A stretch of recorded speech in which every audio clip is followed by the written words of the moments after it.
Olá, está começando mais um programa SP Brasil pela TV Câmara de São Paulo. E aqui você acompanha entrevistas com personalidades da cena política, econômica e cultural do país. A nossa convidada de hoje nasceu na Síria e chegou ao Brasil aos 3 anos de idade. Descendente de armênios, ela construiu suas raízes aqui no Brasil e desde 1989 atua como juíza do Tribunal de Justiça de São Paulo. É também cofundadora da Associação Juízes para a Democracia e faz parte da rede Grupo de Estudos e Trabalho Mulheres Encarceradas. Eu estou falando da juíza Kenari Boudjikian. Olá, doutora. Prazer recebê-la. E eu é que agradeço de estar aqui com todos vocês. Bom, doutora, em 2015, a senhora mandou soltar, em uma decisão monocrática, 11 presos provisórios, se não me engano, que estavam cumprindo uma pena a mais tempo do que determinava essa condenação em primeira instância, né? Uma ação que resultou aí em uma punição do Tribunal de Justiça de São Paulo com uma pena, para a senhora, uma pena de censura que, no início desse ano, o Conselho Nacional de Justiça decidiu absolvê-la dessa punição. Por que esse caso criou tanta repercussão e por que a senhora tomou essa decisão? Eu creio que a decisão, a situação toda do processo ganhou uma repercussão em razão do ineditismo do fato, né, de um juiz ser processado por ter cumprido um dever. Então, eu acho que algo legítimo, essa foi, acho que a questão principal. Acho que as pessoas todas ficaram muito desconcertadas com essa situação. Eu entendo que foi dessa maneira. E, por outro lado, levantou a questão que é um problema de muito tempo, que é a situação carcerária do Brasil, do Estado de São Paulo, enfim. E eu tomei a decisão de forma monocrática, ou seja, sozinha, porque eu trabalho no tribunal. E no tribunal, de regra, as decisões são colegiadas. Não se toma... É diferente, o juiz na vara, que é a primeira decisão que se tem no processo, que culmina na sentença, o juiz dá sozinho aquela sentença. Mas se tem recurso, vai para o tribunal e se decide de forma colegiada, normalmente em 3. Mas existem situações excepcionais que a lei prevê, todo o regulamento prevê, que é possível que o juiz que atua no tribunal decida de forma sozinha. E essa era uma hipótese, porque era uma situação de urgência. Eu entendi que eu deveria dar a decisão de forma monocrática, como eu fiz, e houve toda uma discussão se isso era possível ou não fazer. Agora, de fato, na prática, o que essa punição resultou? O que ela dizia, essa pena de censura? Todo funcionário público, ele está sujeito a avaliações, enfim. As pessoas acham que o funcionário público não está sujeito a nenhum controle, e não é assim. Se ao final de algum processo administrativo se chegar à conclusão que este funcionário faltou, ele recebe uma pena. No caso do juiz, que é um agente político, também existe um regramento e se ele cometeu alguma falta, ele tem diversas sanções. É uma ordem de um crescendo. A pena de censura significa uma mácula na sua história profissional. Acho que antes de mais nada é isso. Tem aquelas consequências práticas, que era, por exemplo, não poder ser promovida, enfim, essa é a consequência prática que eu diria. Mas o que eu considero fundamental é a questão ética, moral, que envolve uma punição. Para mim, é muito mais significativo. Não é a minha preocupação com a promoção, porque eventualmente eu serei promovida em breve, não é essa a questão. Mas a questão é constar do meu prontuário, da história da magistratura, que eu teria cometido uma falta funcional que eu não cometi. Então, eu considero isso gravíssimo. Para mim, a pena de censura seria gravíssimo. Mas o CNJ, Conselho Nacional de Justiça, fez uma revisão e entendeu que tinha que ser arquivado, que não tinha nenhum cabimento do tribunal nessa circunstância punir. Inclusive, a ministra Carmen Lúcia, que preside o Conselho Nacional, usou expressamente: pena de censura é uma coisa e ser censurada é outra coisa. e que elas estavam entendendo, como muitos outros ministros, ou conselheiros, que o que eles fizeram comigo no processo, na verdade, não foi uma questão funcional, foi querer me censurar em termos do que penso, do que ajo, da forma de como eu vejo o direito, enfim. E poderia ser um precedente perigoso até para a Claro, justiça? complicadíssimo. Porque cada vez que ocorre um fato desse, há uma comunicação para todos os juízes, né? Todos os juízes, não só do Estado de São Paulo, como do Brasil inteiro. E seria gravíssimo porque abre um precedente de punir um juiz em razão da sua forma de pensar. Existe um princípio, que é o princípio da independência judicial, que é um princípio que não é destinado ao juiz. Ele existe na nossa Constituição para proteger o cidadão, porque o cidadão precisa de juízes que não estejam sujeitos a pressões de qualquer espécie, pressões econômicas, sociais, políticas, internas ou externas à magistratura. A partir do momento que um juiz não pode decidir da forma como ele compreende o direito, de forma fundamentada, baseadas nas normas, a Constituição Federal, em todo o regramento, você está abrindo uma exceção que nós não sabemos onde pode parar e que é gravíssimo. Essa vitória não foi uma vitória minha. Pessoalmente, é claro que foi também uma vitória minha, mas foi uma vitória de todas as pessoas que são comprometidas com o Estado democrático de direito. E por isso que ela foi tão comemorada, né? Eu digo que todas as pessoas que vieram falar comigo, e foram muitas e do Brasil inteiro, que não foi uma luta minha, que foi uma coisa coletiva tudo isso, né? E, portanto, a vitória era de todos nós, da democracia, desse princípio da independência judicial, da Constituição Federal, que hoje em dia está tão desgastada, né? Estão querendo rasgar a Constituição com muita facilidade.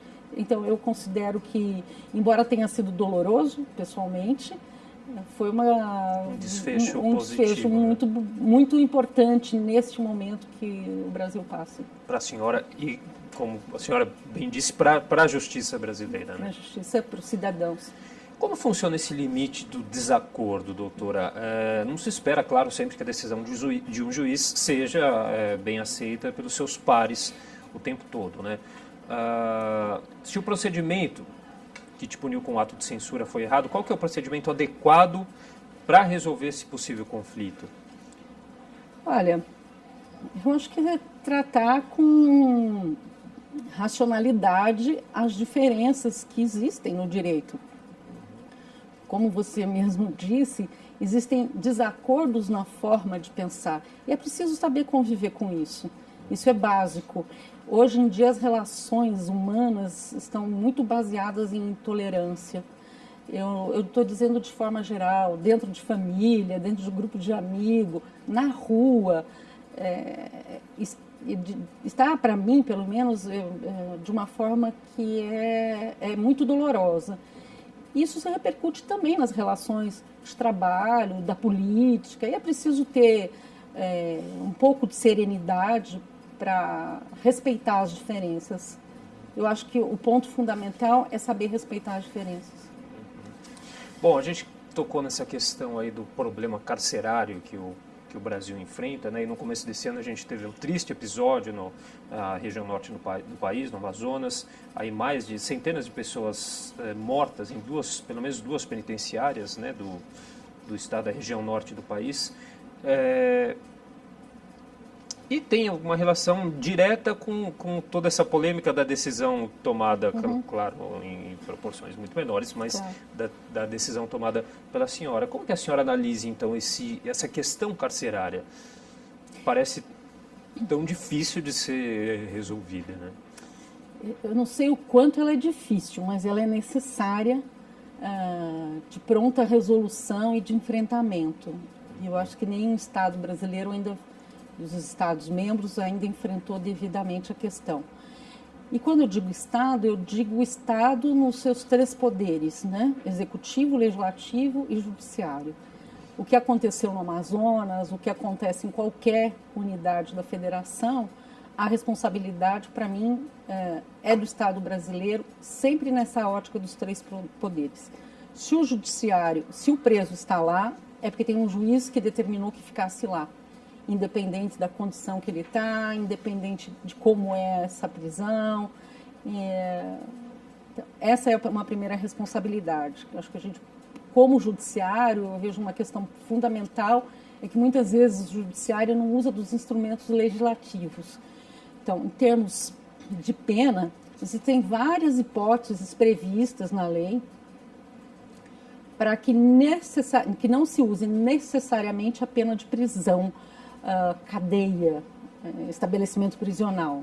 São possibilidades, de acordo com alguns requisitos, que a pessoa tenha uma sanção, porque cometeu um crime, mas que ela possa cumprir essa pena de uma outra forma. E isso é pouco ainda aplicado pelo judiciário, isso é um fator que eu considero importante. Por outro lado, em termos de legislativo, nós também temos uma série de normas que foram criadas que só vêm aprofundar essa situação. Não faz muito tempo, nós tivemos a lei de entorpecentes, que determinava que o cumprimento da pena era em regime integralmente fechado. A pessoa cumpria a pena, vamos dizer que fosse 5 anos, de 1 aos 5 anos, dentro da prisão. Veio uma lei dizendo, porque ela conhece a partir da realidade, que não é necessário que nem todas as pessoas fiquem presas. E o que aconteceu? Muitos juízes não estavam não aplicam essa possibilidade. E o executivo, o outro ponto do Estado, não tem uma política eficiente e eficaz em relação ao complexo penitenciário, em todos os sentidos, né? Desde a questão de vagas, desde aos direitos garantidos na lei de execução. E nós temos esse problema de superlotação, não existe educação aplicada dentro das penitenciárias, não existe trabalho para todos os presos. Existe algum trabalho? Existe, mas são para poucos. Enfim, é uma série de problemas que existem em relação à situação carcerária. E eu entendo que tem que ter a atuação dos 3 poderes dentro dos seus limites e competências. Bom, a gente vai para um rápido intervalo. Daqui a pouco nós voltamos com o programa SP Brasil. Até já.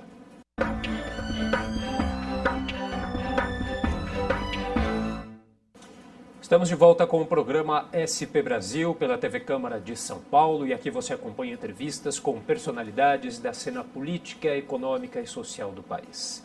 E a nossa convidada de hoje é a juíza Kenarik Boudikian, cofundadora da Associação Juízes para a Democracia e integrante da rede Grupo de Estudos e Trabalho Mulheres Encarceradas.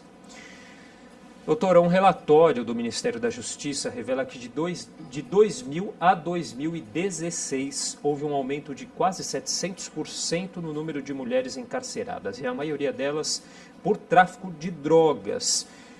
A gente falou um pouquinho da situação carcerária masculina. Como que a senhora avalia, então, a situação dos presídios femininos? Esse é um dado que assusta, né? Porque o crescimento é estrondoso.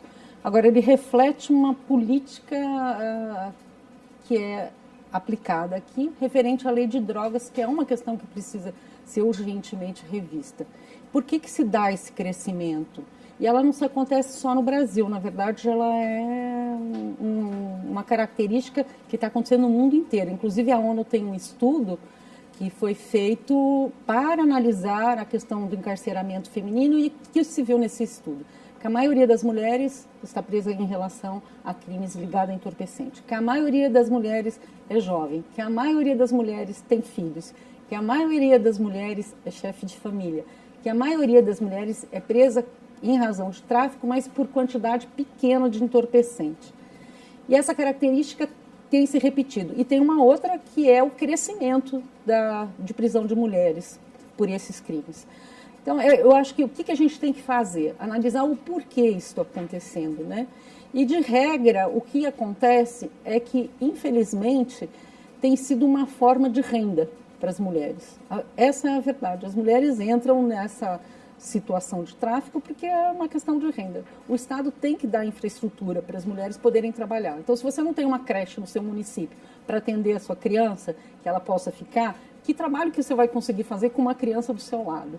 Então, existe uma série de fatores, não é só esse, que eu usei apenas como exemplo, que revela que nós temos um problema sério que precisa ser enfrentado, porque 700% É um dado altíssimo, você não tem isso em lugar nenhum.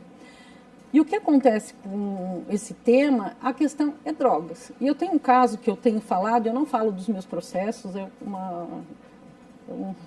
um padrão meu de não falar. E o único caso que eu falo sempre, tenho falado nos últimos, acho que 2, 3 anos, é o caso de uma moça que se chamava Cinti, que foi presa com menos de 1 grama de crack. Ela ficou presa quase 4 anos. Isso é um custo alto, cerca de 2 ou 3 salários mínimos ao mês. Essa mulher ficou presa quase 4 anos por essa quantidade de drogas. Tinha uma criança que tinha acho que 3 ou 4 anos de idade.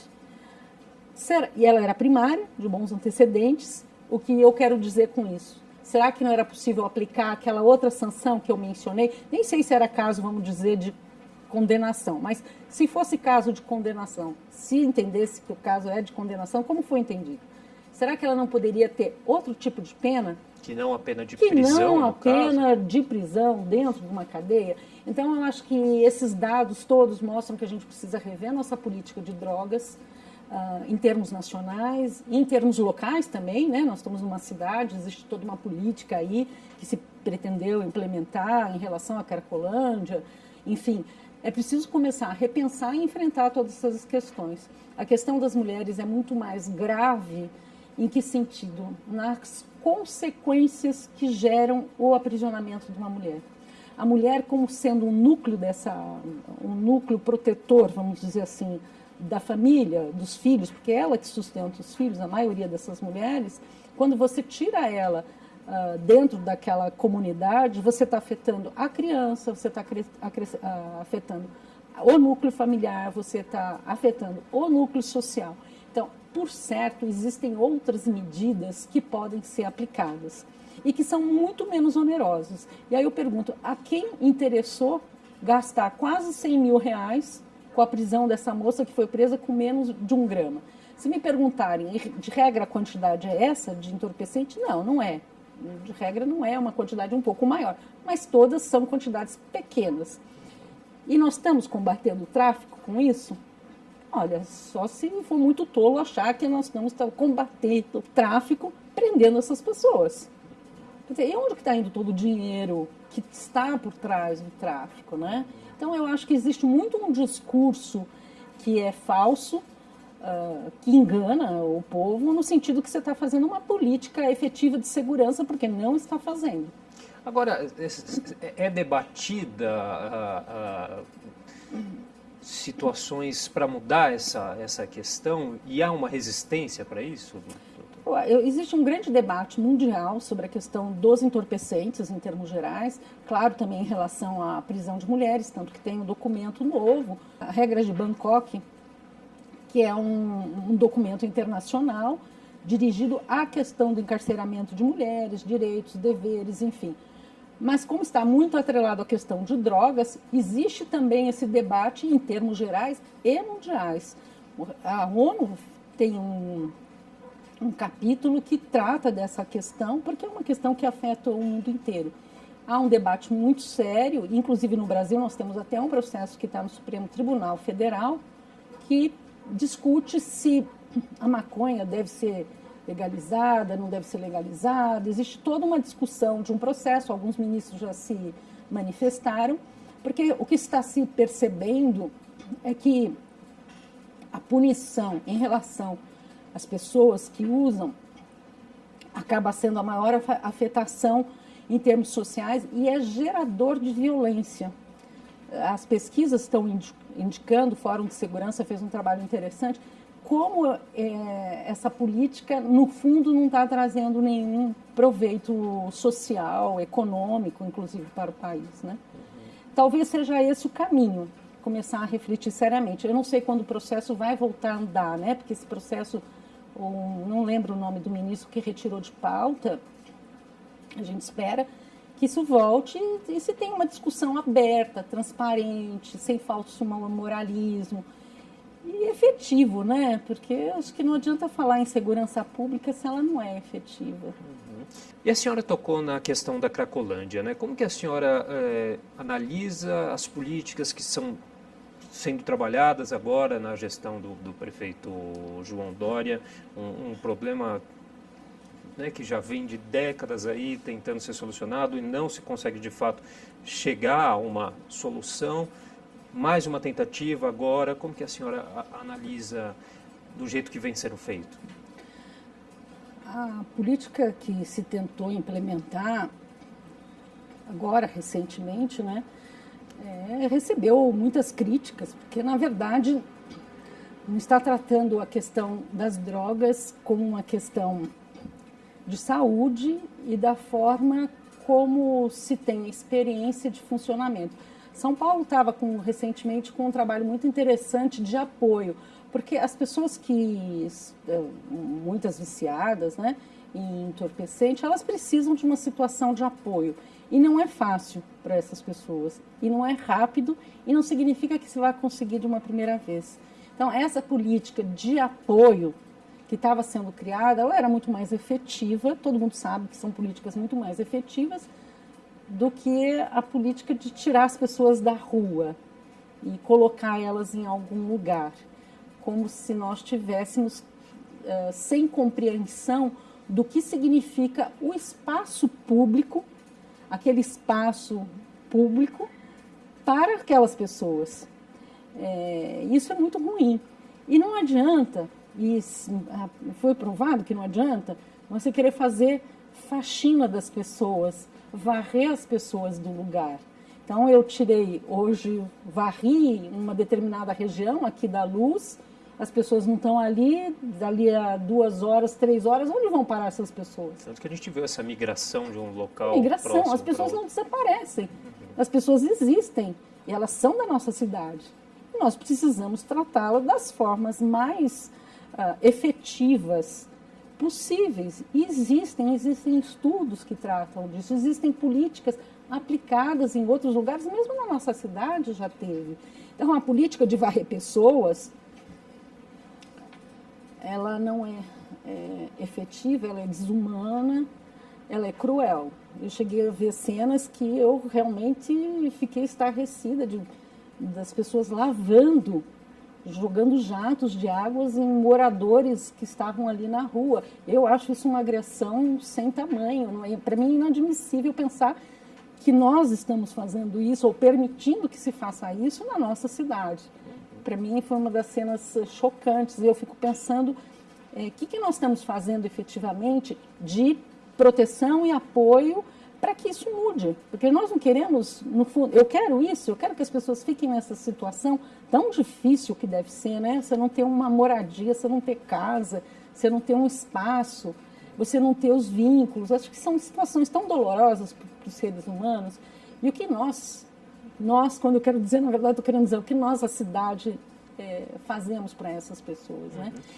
E qual que é a opinião da senhora em relação à questão da internação compulsória?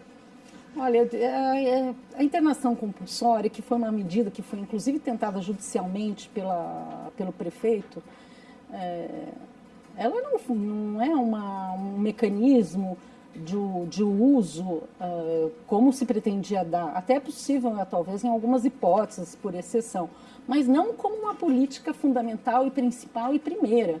Ela não pode funcionar desse jeito, né? A internação compulsória pode até acontecer, penso eu, em casos excepcionalíssimos, depois que existe todo um trâmite, depois que existe um trâmite que eu quero dizer não burocrático, um trâmite de investimento no ser humano, na política, no tratamento, enfim.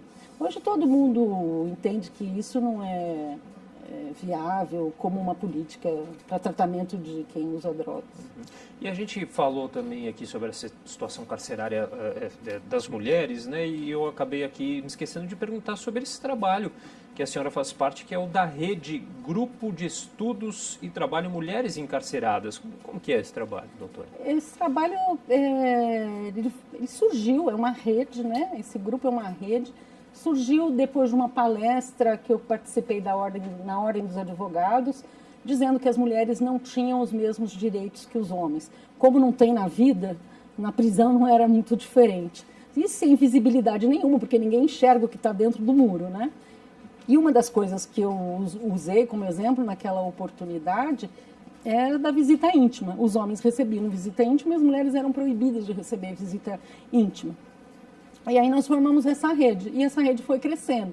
São várias entidades, às vezes ela cresce mais conforme o tema que se está trabalhando, às vezes ela é menor conforme o tema que se está trabalhando. E ela existe para pensar a questão do encarceramento da mulher. Para você ver, na época que o grupo começou, não existiam dados, o Estado brasileiro não tinha dados. Esse dado que você mencionou do Ministério da Justiça, ele simplesmente não existia. O Ministério da Justiça tinha o total de pessoas presas. Onde estavam as mulheres, quantas eram, se eram brancas, se eram negras, não se conhecia nada.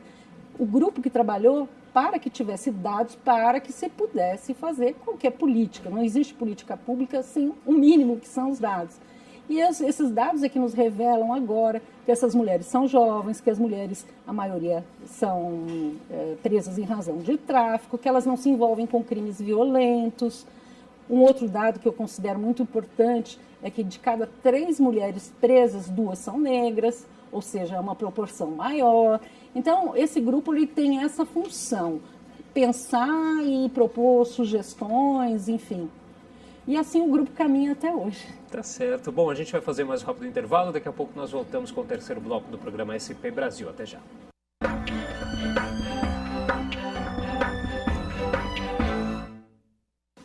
Estamos de volta com o programa SP Brasil pela TV Câmara de São Paulo, onde você acompanha entrevistas com personalidades da cena política, econômica e social do país. Nossa convidada de hoje é a juíza Kenarik Boujikian, cofundadora da Associação Juízes para a Democracia e integrante da rede Grupo de Estudos e Trabalho Mulheres Encarceradas. Doutora, o que é então essa associação Juízes para a Democracia? Qual que é o objetivo dela? Qual a importância que tem no âmbito jurídico? A Associação Juízes para a Democracia, ela foi formada pouco depois da Constituição de 88. Vivemos um momento de construção da democracia, e vivemos até hoje, né?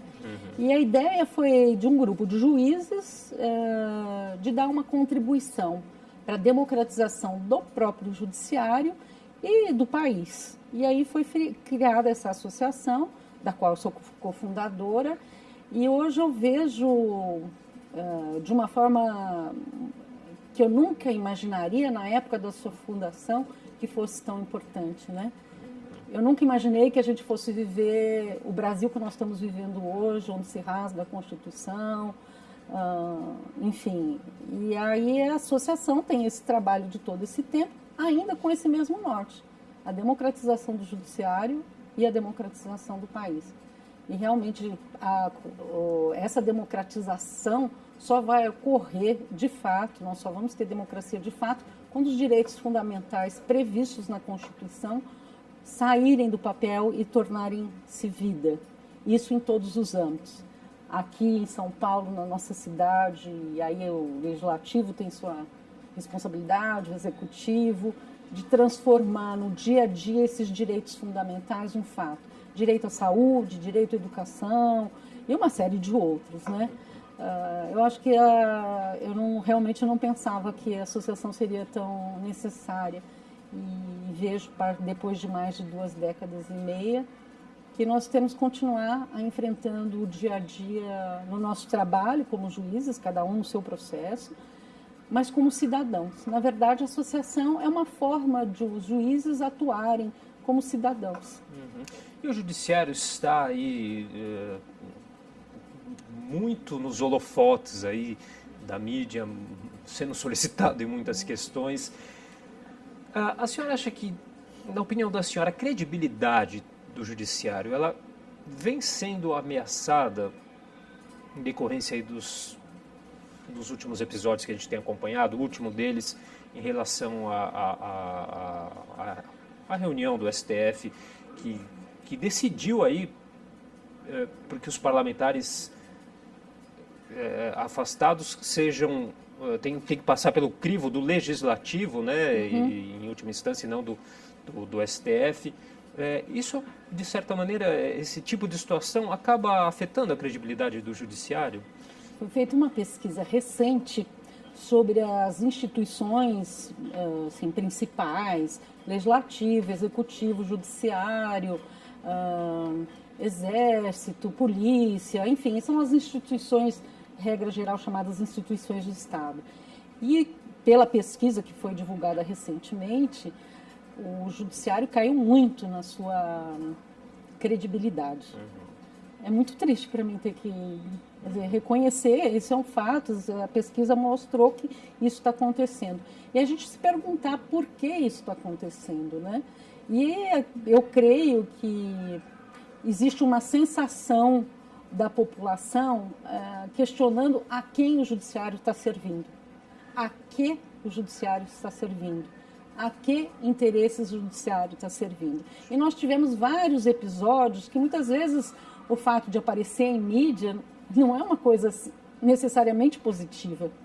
As pessoas, muitas estavam avaliando, mesmo dentro do judiciário, que bom, agora o judiciário está com força na população. Mas isso não está acontecendo de fato. A pesquisa revelou que não é bem assim. Então, a própria interpretação do judiciário em relação à sua entrada na população está equivocada por esses dados que foram publicados.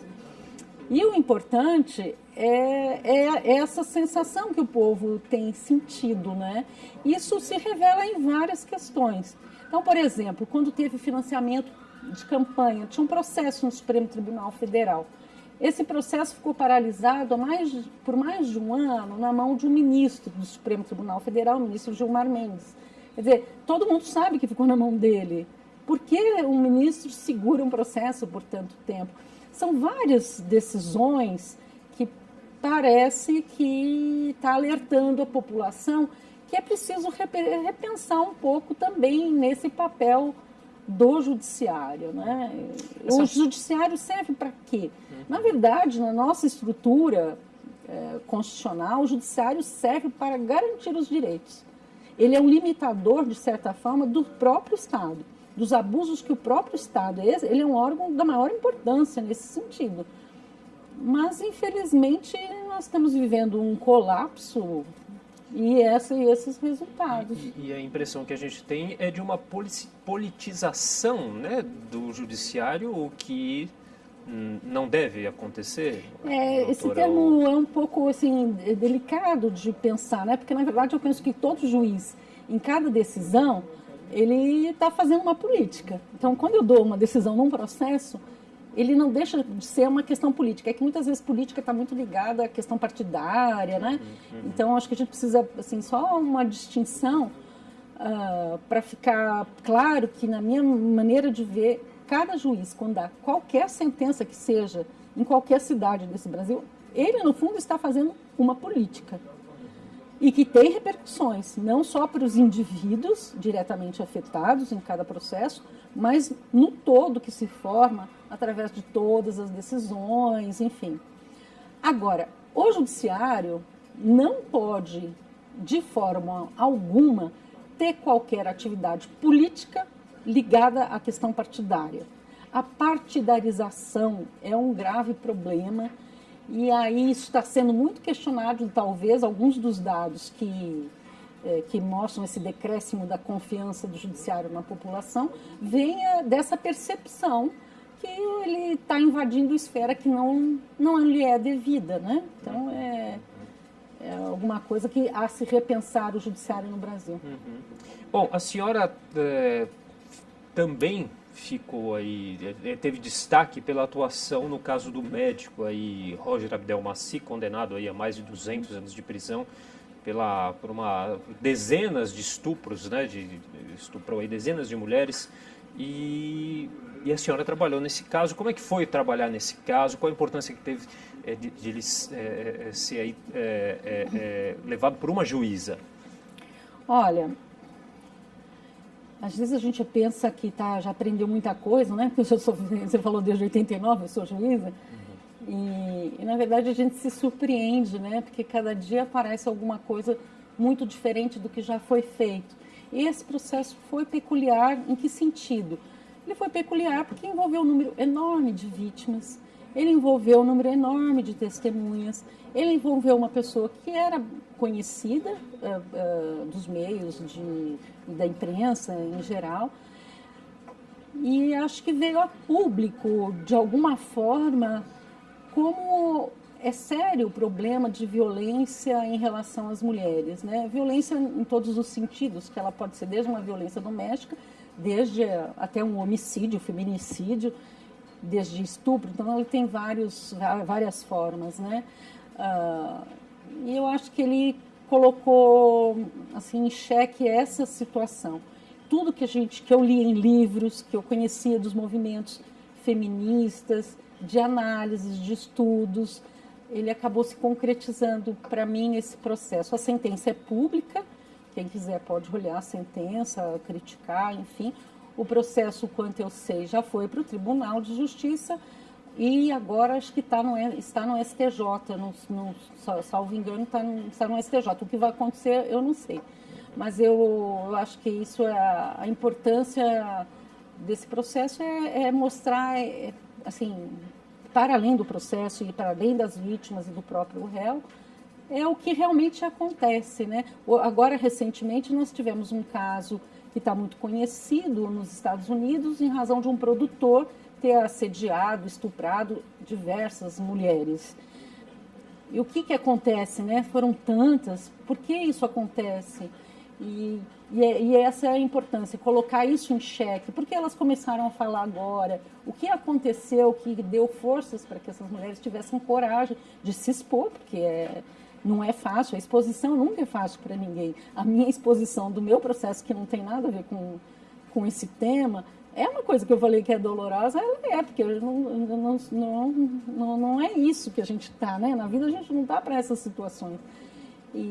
Então, o que levou a acontecer? Tem um movimento agora que foi criado recentemente, que chama Eu Grito, de várias mulheres que lançaram essa campanha no sentido de você conseguir denunciar esses fatos, que não é uma coisa fácil, E aí é necessário ter toda uma rede de apoio, mas é importante. O caso desse diretor, produtor, enfim, de cinema, são coisas antigas, coisas de 30 anos. O caso do Roger eram coisas também que se alongaram ao longo do tempo. É preciso que o Estado cumpra o seu papel de possibilitar que as mulheres realmente gritem, porque elas vão gritar. Então eu estou feliz que existe assim, muito movimento nesse sentido, né? É um caso triste.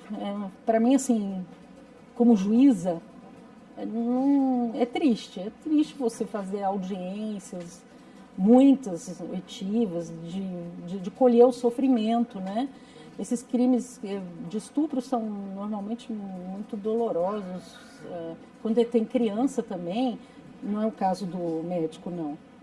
Mas quando você ouve crianças vítimas desses crimes, é muito delicado, é muito doloroso. Existe e a gente precisa dar guarida a essas pessoas que são vítimas de todas as formas possíveis, sejam elas crianças, sejam jovens ou sejam adultas. Nessa minha vida de juíza criminal, que eu fui quase toda a minha vida juíza criminal aqui em São Paulo, né? Eu ouvi todas as mulheres de todas as faixas e alguns meninos também. É necessário que o Estado faça alguma coisa. Nós não podemos continuar fechando os olhos. A família tem que ser alertada, a escola tem que ser alertada. É preciso realmente dar um cuidado diferenciado que o Brasil ainda não deu. Tá certo. Bom, e a gente vai para mais um rápido intervalo e daqui a pouco voltamos com o último bloco do programa SP Brasil. Até já.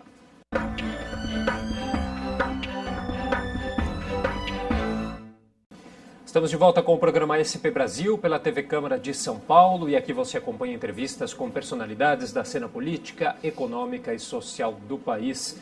A nossa convidada de hoje é a juíza Kenarik Boujikian, cofundadora da Associação Juízes para a Democracia e integrante da rede Grupo de Estudos e Trabalho Mulheres Encarceradas.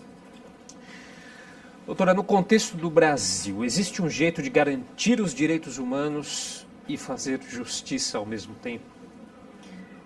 Tem, precisa ser feito. E é absolutamente necessário. E em todos os níveis. Por que essas duas questões parecem conflitantes, excepcionalmente aqui no nosso caso, no Brasil? Porque, de fato, não acontece, né? Porque nós temos muitas violações e o violador é o Estado brasileiro.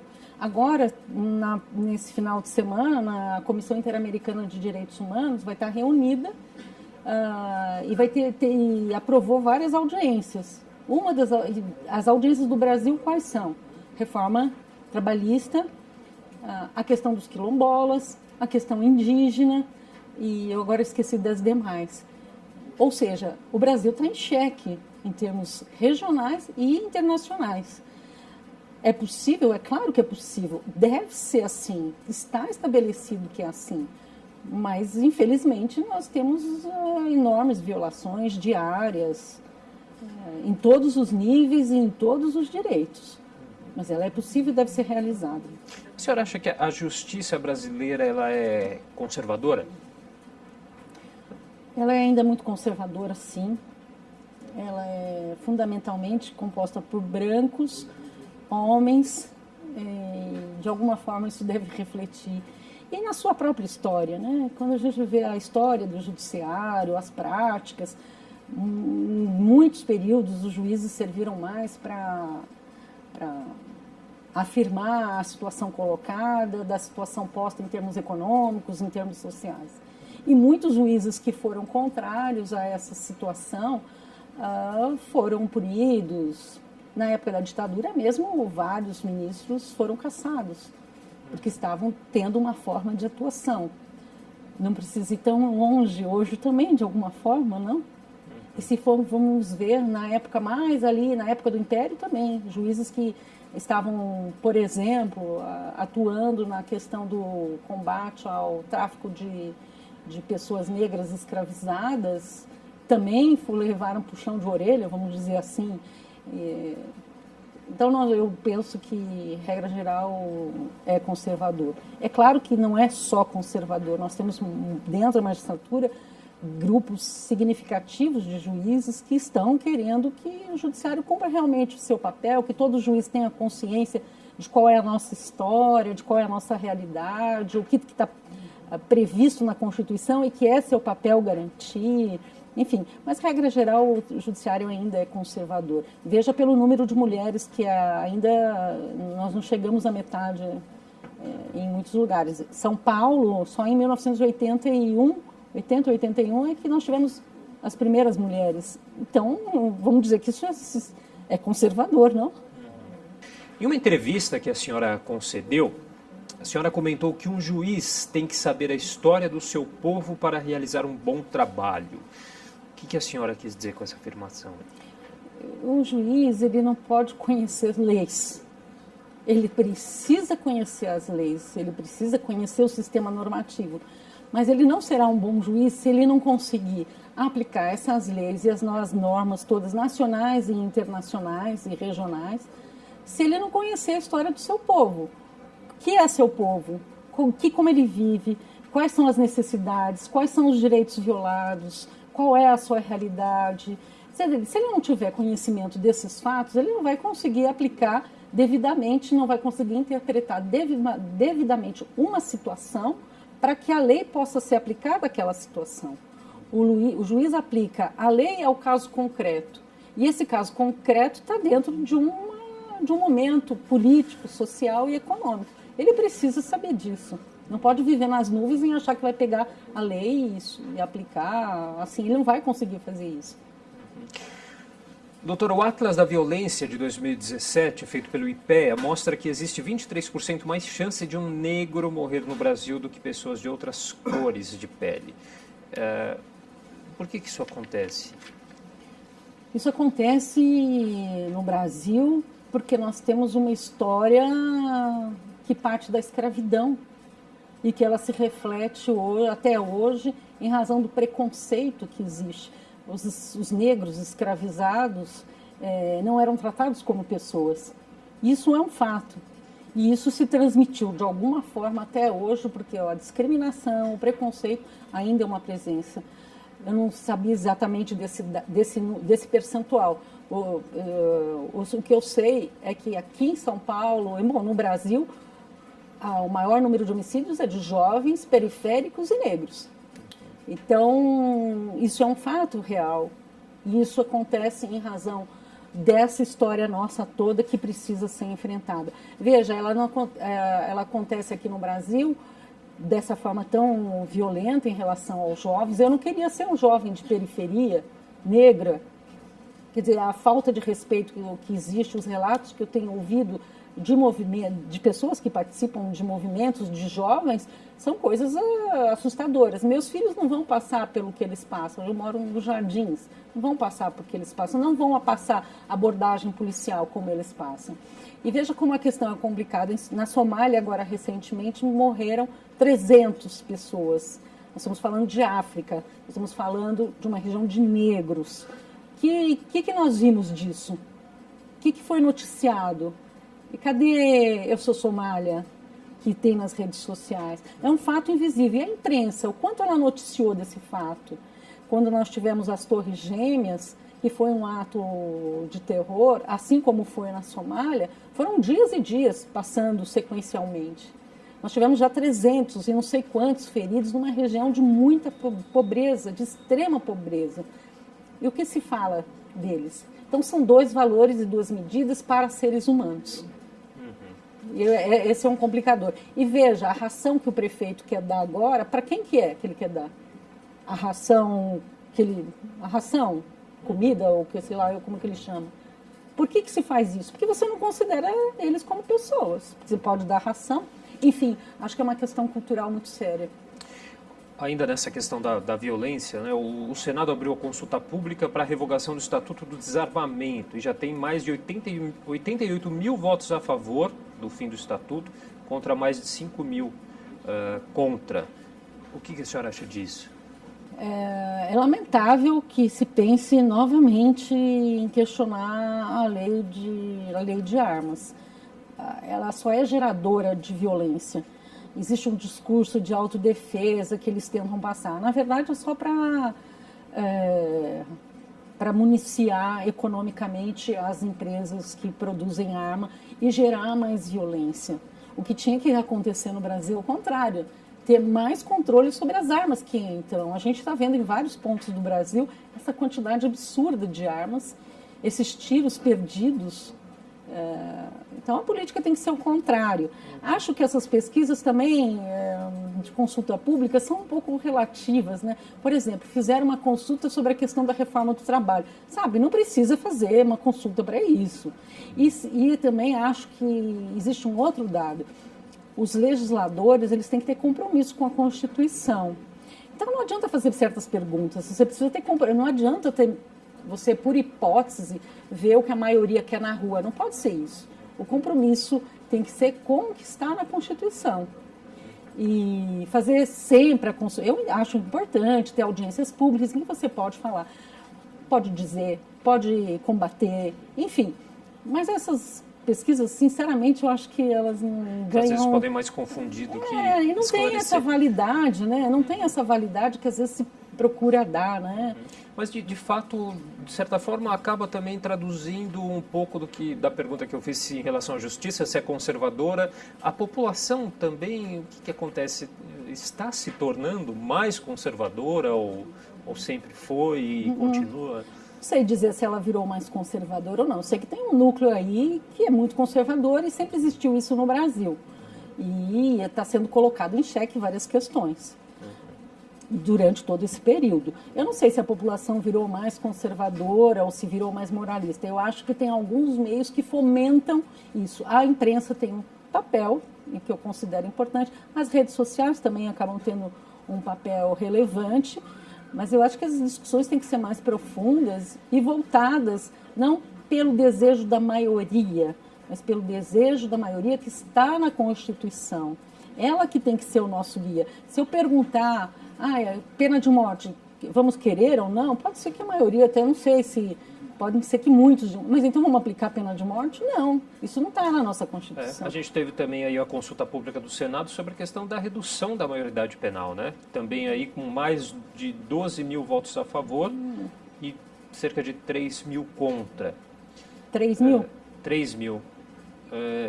E aí a pergunta, o sistema carcerário daria conta desse aumento, né, de pessoas presas? Você tem o problema do sistema carcerário e você tem a resolução, porque na verdade há uma ideia que se passa que o jovem não é punido, e não é verdade. Eles têm punição, eles têm muita punição, inclusive. Mas é isso que eu digo, o jogo da informação incorreta, né? E esse episódio foi muito ruim, começou a mostrar como a Câmara estava doente, porque eu lembro que ela foi reprovada, o projeto não foi aprovado, e aí o Eduardo Cunha, na época, fez uma manobra para colocar de novo em votação para conseguir virar. Foi um dos primeiros casos que eu lembro da manipulação assim, muito séria que aconteceu, né? Bom, doutora, nosso tempo chegou ao final, mas eu queria agradecer demais a sua participação. Foi um prazer entrevistá-lo. Foi um prazer meu. O programa SP Brasil de hoje vai ficando por aqui. Obrigado também a você que nos acompanhou e até uma próxima.